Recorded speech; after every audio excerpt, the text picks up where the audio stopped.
유연 학사제도 2주기 운영 성과 및 후속 과제라는 주제로 고석주 교무처장님의 발표가 있겠습니다. 여러분 큰 박수 부탁드립니다. 네, 최대한 시간을 절약하도록 하겠습니다. 제목에서 보시듯이 제도입니다. 제도는 항상 활동이 아닌 제도는 좀 재미없고 딱딱하고 뭐 그런 것들이라고 할 수 있는데요. 네, 교무처는 보니까 행정을 하는 부서더라고요. 교육을 하는 것도 아니고 뭔가 연구를 하지도 않고 뭐 활동을 하지도 않고 행정을 하는 부서여서 네. 그래서 이 내용 전부 다 교무처의 이병훈 부장님이 다 정리를 해주셨습니다. 불행인지 다행인지 22학년도에 제가 연구년이었습니다. 그래서 22학년도에 학교에서 어떤 일이 벌어졌는지 잘 몰랐었는데 여기서 보시는 것처럼 혁신위원회가 여러 번 열렸고 학생위원회도 열렸고 그래서 그 아래에 있는 것처럼 교육과정, 교육과정 운영 지침 이런 규정 개정을 했습니다. 23학년도에도 역시 혁신위원회와 학사위원회를 통해 가지고 밑에 보시는 것처럼 전공에 관한 내규, 인증제, 시행세칙 이런 규정 개정들을 대체로 했습니다. 그리고 지난 작년 24학년도에도 혁신위원회, 학사위원회를 해서 이제 여러 가지 규정 개정을 했었는데 다들 잘 아시는 것처럼 23학년도, 24학년도 두 번 다 그 글로컬 대학 30 준비를 하다 보니 이런 어떤 실질적인 부분에 있어서 조금은 좀 어렵지 않았나라고 생각을 할 수 있는 것 같습니다. 그래서 그리고 또 이제 공교롭게도 22년도에 새로운 학사 시스템이 도입이 됐더라고요. 제가 그래서 23학년에 돌아온 다음에 학사 시스템 적응하느라고 상당히 힘들었었는데 이 학사 시스템이 새로 들어오면서 그거에 대한 교육, 간담회 이런 것들이 22년도, 23년도에 대체로 있었던 것 같고요. 교무처에서는 이제 새로운 학사 시스템에 맞는 어떤 데이터 입력이나 학생들 관리 이런 부분들에 주안점을 두고 신경을 쓸 수밖에 없는 것 없었습니다. 그래서 보시는 것처럼 3번, 4번 다 해서 주로 학사 지원 시스템 관계에서 얘기했었는데 다만 좀 아쉬운 부분이라고 한다면 이 학사 지원 시스템에서의 그런 데이터가 우리가 쓰고 있는 위드 연세와의 어떤 좀 더 유기적인 연계나 이런 것들을 어떻게 반영할 수 있는지 그런 부분들에 대해서는 좀 심도 있는 논의나 연구가 좀 못 이루어진 거 아닌가라는 그런 생각을 좀 하게 됐습니다. 다음으로 이제 융합전공, 연계전공이 지난 21학년도 이전부터 해서 마이크로 전공까지 24학년도까지 이렇게 만들어졌습니다. 보시면 꽤 좋아 보이는 그런 융합전공, 연계전공들이 만들어졌죠. 그리고 마이크로 전공도 여러 전공들이 만들어졌고요. 다만 여기 보시면 이제 LRS 공유대학이라고 해서 우리 캠퍼스, 우리 대학 내에서 이루어지는 게 아니라 강원 지역혁신 플랫폼인가요? 거기에서 하는 공유대학 전공 프로그램이 있는데 이 부분이 교무처에서 관리를 하지를 않고 교육혁신 플랫폼 내부에서 관리되는 것이고 그다음 강의도 안에서 강좌가 개설되고 학점도 주어지고 하다 보니까 이걸 어떻게 내재화를 할 건가 혹은 이걸 활용해서 대체로는 다 온라인 강좌들인데요. 이걸 활용해서 어떻게 우리 내부에서의 융합전공이나 연계전공으로 활용할까 그 부분이 앞으로의 과제가 아닌가 싶습니다. 특히 이번 이제 라이즈가 되면서 다시 이제 또 새로운 단계로 또 시행을 해 나가는데요. 거기서도 그게 그쪽 따로 그다음에 우리 이쪽 따로 이렇게 되면은 안 될 것 같다. 즉 교수님이 뭔가 열심히 하셔서 강의를 개발하고 콘텐츠를 만들어 놨는데 그게 그냥 저쪽 플랫폼에서만 주로 이용이 되고 우리 안에 내재화되고 그게 다른 곳과의 어떤 연계나 협력 그런 거가 되지 않는다는 부분에서 좀 많은 고민이 필요한 것 같습니다. 그래서 실제 이게 운영 성과라고 할 수 있을 것 같은데요. 저희가 21학년도 아까 학장님 나오셔서 말씀하셨듯이 21학년부터 무전공제 입학을 했었고 그다음에 2개 전공 네. 2개 전공 그 자율 선택제 이거를 실행을 했었는데요. 대상 전공은 그 보건의료 라이센스를 제외한 나머지 모든 학과가 여기에 해당이 된다고 할 수 있고요. 그리고 사실상 그 라이센스 학과도 라이센스를 포기를 한다면 포기라기보다는 그걸 고려하지 않는다면 예를 들면 그러니까 물리치료를 1전공 36학점 하고 그다음에 다른 전공을 두 번째 2개 전공으로 그렇게 할 수도 있습니다. 그리고 지금 여기는 나와 있지 않은데 학생들 중에는 3개 전공을 하는 학생들이 소수지만 한 5% 정도가 있습니다. 그런 학생들을 생각한다면 역시 물리치료에 나 뭐 이런 라이센스에서 그 자격증 면허 시험을 보는데 필요한 학점이나 실습하고 힘들지만 다른 전공 하나를 또 하는 것도 가능하리라는 그런 생각을 하게 됩니다. 그래서 보시면 21학번 이후에 이제 2개 전공 선택 현황을 보시면 1전공 선택의 그 추이에 대해서는 따로 자료를 준비를 못했는데요. 두 번째 전공 현황을 보시면 이제 왼쪽이 미배정이고 오른쪽이 배정인데 각각의 학기에 어떤 학기에 6학기 학생 중에 2개 전공을 다 배정받은 학생이 보시면 그 6학기에 143명인데 반해서 6학기에 배정을 안 받은 여전히 두 번째 전공 선택하지 않은 학생이 2명이다. 그래서 전체 다 합치면 이제 1학기, 2학기, 3학기, 4학기 뭐 군대를 갔다거나 하면서 휴학하거나 뭐 그래서 이제 학기가 낮은 거죠. 그래서 합치면 전체 800, 900명 가량 되는데 그 중에서 약 700명 가량은 다 전공을 선택을 했고 그 다음에 약 200명 가량 전공을 선택하지 않았다. 하지만 졸업을 앞둔 학생들의 경우에는 사실상 2개 전공을 다 선택했다라고 볼 수 있습니다. 그런데 이 데이터를 통해서 우리가 좀 생각을 해볼 수 있는 건 학생들이 언제 두 번째 전공을 집중적으로 선택하는가 라는 걸 좀 볼 필요가 있을 것 같은데요. 21학번의 경우에는 보시면 6학기가 가장 수치가 6학기, 7학기가 가장 수치가 높습니다.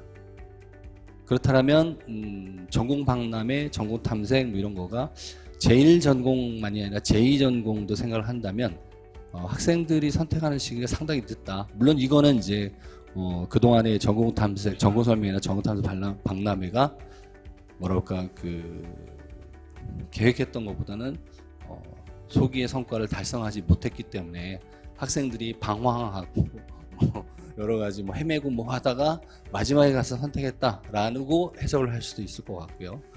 그게 아니라 학생들의 어떤 그 요구나 수요, 희망 뭐 이런 것들은 좀 더 충분히 알아보고 경험해보고 나서 자기의 전공을 선택을 하고 싶어 한다라고도 생각을 해볼 수가 있는 것 같습니다. 그건 이제 2학번의 경우도 역시 마찬가지로 볼 수 있는데요. 원래 우리가 정하기는 1학년 2학기 때 2학년 올라가면서 첫 번째 전공을 선택하고 그다음에 2학년 1학기 때 두 번째 전공을 선택을 하도록 되어 있는데 실제 학생들이 두 번째 전공을 선택하는 시기를 봤을 땐 그런 부분에서 우리가 좀 그 학사제도 운영이라는 측면에서 그다음에 여러 가지 활동이나 그런 거에 있어서 좀 다르게 생각해 볼 여지가 있는 것 같다라는 말씀을 드릴 수가 있겠습니다. 그래서 걱정했던 것보다는 학생들이 알아서 자기 졸업에 필요한 그런 과정은 다 거쳐가지고 간다라고 생각을 해볼 수 있는 것 같습니다. 그 다음에 여기에 따로 자료를 준비를 하지는 않았는데요. 그 2개 전공 중에 우리가 두 번째 전공을 심화 전공으로도 선택을 할 수 있도록 했는데 심화 전공을 선택하는 비율과 서로 다른 분야의 전공을 2개 전공을 선택하는 비율이 대략 한 4대 6 정도가 됩니다. 그러니까 개별 전공을 심화 전공까지 하려고 하는 학생들은 한 40%고 그다음에 다른 전공을 선택하는 학생들이 한 60%다.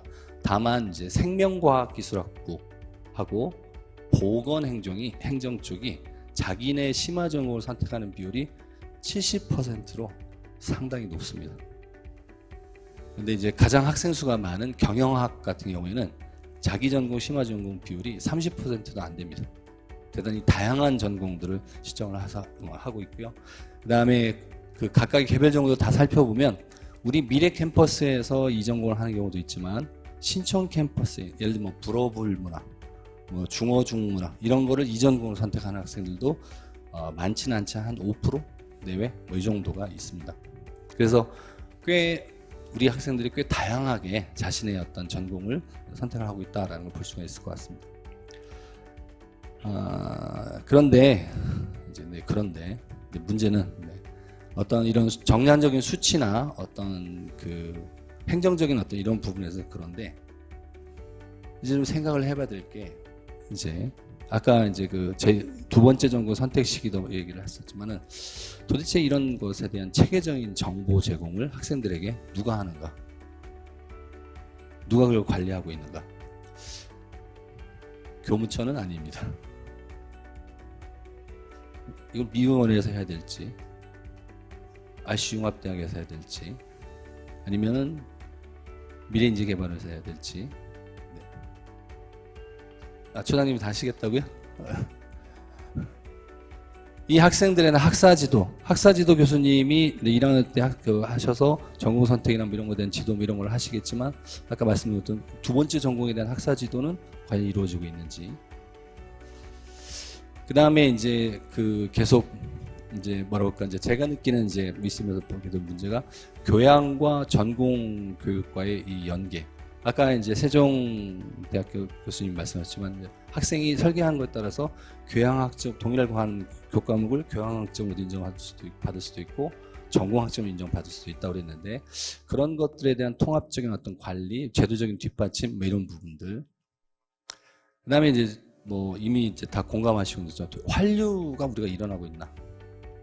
그 성과 분석, 결과 분석에서 어떤 개선 문제점이나 뭐 이런 것들이 나왔으면 그거를 어떤 방향으로 개선할지 그리고 그거를 누가 주체적으로 내지는 책임을 지고 하는가라는 부분에서 뭐 그다음 뭐 나머지 역시 마찬가지죠. 그래서 교무 관계된 이제 부서를 보면 교무처, 미용원, RC, 가학과, 인재개발원.